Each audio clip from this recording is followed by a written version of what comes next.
महाराष्ट्र से एनसीपी के नितिन, बीजेपी के धैर्यशील पाटिल निर्विरोध चुने गए। असम से 2 नेता पहुंचे। उच्च सदन वर्तमान में राज्यसभा की 20 सीटें खाली हैं। 12 सीटों पर उपचुनाव के बाद उच्च सदन के सदस्यों की कुल क्षमता 200 से 33 हो जाएगी। इसके अलावा विधानसभा चुनाव नहीं होने के कारण जम्मू कश्मीर की 4 सीटें रिक्त हैं, जबकि इतनी ही सीटों पर सदस्यों का मनोनयन नहीं हुआ है। महाराष्ट्र में राष्ट्रवादी कांग्रेस पार्टी राकांपा के नितिन पाटिल और भारतीय जनता पार्टी भाजपा के धैर्यशील पाटिल सोमवार को राज्यसभा के लिए निर्विरोध निर्वाचित हुए। राज्यसभा की ये दोनों सीटें पीयूष गोयल और उदयनराजे भोसले के लोकसभा चुनाव में जीत हासिल करने से रिक्त हुई थीं। लोकसभा चुनाव में भोसले सतारा सीट से जीते, जबकि केंद्रीय मंत्री गोयल मुंबई उत्तर निर्वाचन क्षेत्र से निर्वाचित हुए।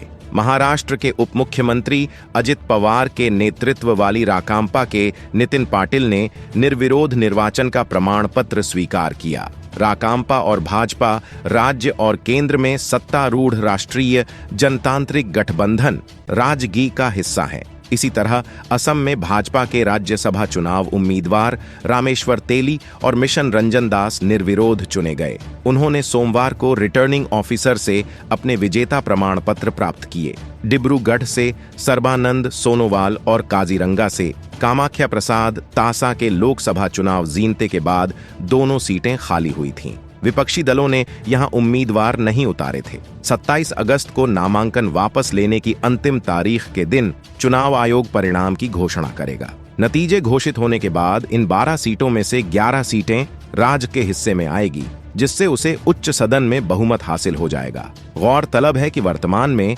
राज्यसभा की 20 सीटें खाली हैं। 12 सीटों पर उपचुनाव के बाद उच्च सदन के सदस्यों की कुल क्षमता 237 हो जाएगी। इसके अलावा विधानसभा चुनाव नहीं होने के कारण जम्मू कश्मीर की 4 सीटें रिक्त हैं, जबकि इतनी ही सीटों पर सदस्यों का मनोनयन नहीं हुआ है।